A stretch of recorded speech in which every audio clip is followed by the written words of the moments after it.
And back with me are Juan Manuel Benitez, Michelle Goldberg, and Jason Johnson. We are not going to do ladies first because we are not about that gender stereotyping here. We're going to go to you first, Jason. Who won the week?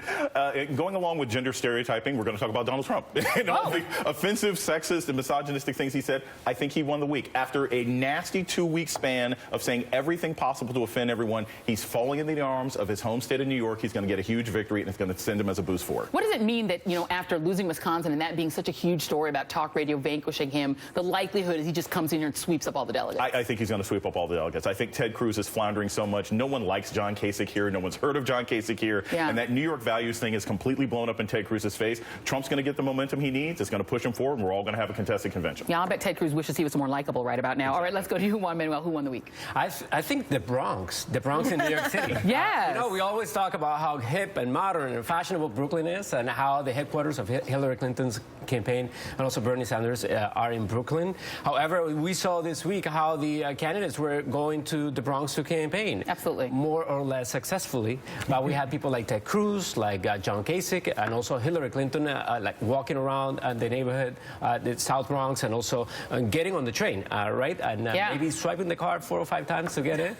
We all deal with that, right? That's really New York too. Right? Yeah, absolutely. But I think it shows how the Bronx is booming in the city of New York, and it's the new frontier, and also a good place to go for votes because of the rules in the primary. Maybe if you get like a couple thousand people voting for you, you might win a rich delegate, congressional district that can put you in a good position to win enough delegates to keep going. Yeah, but the Bronx is like a fascinating borough because even people who live here, who grew up in New York, I lived in the Bronx for a while. Nobody ever comes up there. Like, you can't get people to visit you if you live in the Bronx. It's sort of my godmother lives there. It's like a fascinating place, and it's very diverse, right? Yeah, There's lots of it's about time that we see the Bronx on television in a different light. Beyond the stereotypes, old stereotypes, the Bronx is a wonderful place with very different, very diverse, like you said, different communities all over the place. And they go vote sometimes too, like everybody else. And like everybody else. No, I love the Bronx. Even during the primary. That is correct. Team Bronx. All right, Michelle, who won the week? I was going to say that everybody lost this week, although I guess I'll revise that because I agree. The Bronx won. It, repudiated Ted Cruz in addition to other things. So, Ted Cruz lost. He tried to come. Why did he think he was going to get a welcome in the Bronx? I don't know.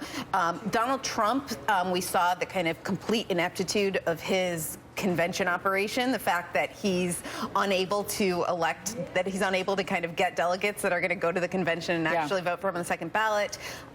Hillary Clinton, I think, Bill Clinton did. It was a small thing, but I think it's, it was damaging. His remarks about 13-year-olds hopped up on crack.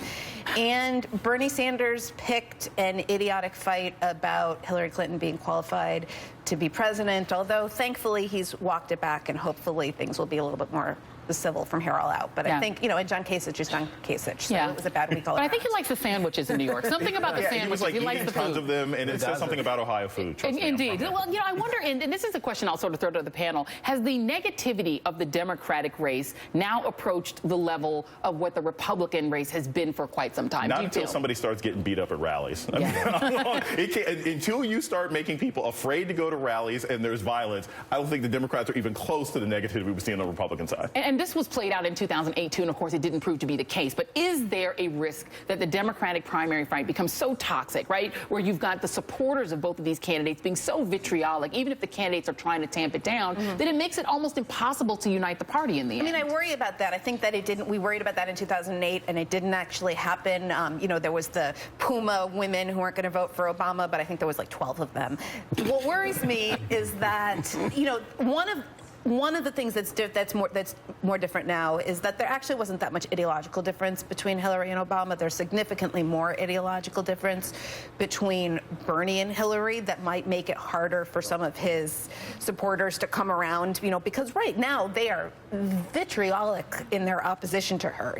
They have convinced themselves, I think they've convinced themselves that there's, an inch or two of difference between Hillary Clinton and the Republicans. And it's going to be, if she's the nominee, I think it's going to be up to Bernie Sanders to bring them back on board. Yeah, absolutely. And I wonder if, Juan Manuel, when it comes to voters of color, it's been a really fascinating thing that I've noticed. I don't know if you guys have noticed this. When you talk to younger voters of color, the openness, right, even to sort of socialism ideas that were really off the radar and off, you know, sort of the playing field many years ago. But there is an openness to being independent, to not necessarily being tied to the Democratic Party. Is that a long-term risk, in your view, to the party that has been the home for voters of color for so long? I don't think so. I think just the whole country and the younger generation has maybe a more, they travel more maybe, and they see how like that word socialism or democratic socialism is not such a huge bad thing to say in the American political system. So I think they are not afraid to espouse other or different or less conventional political views. Yeah.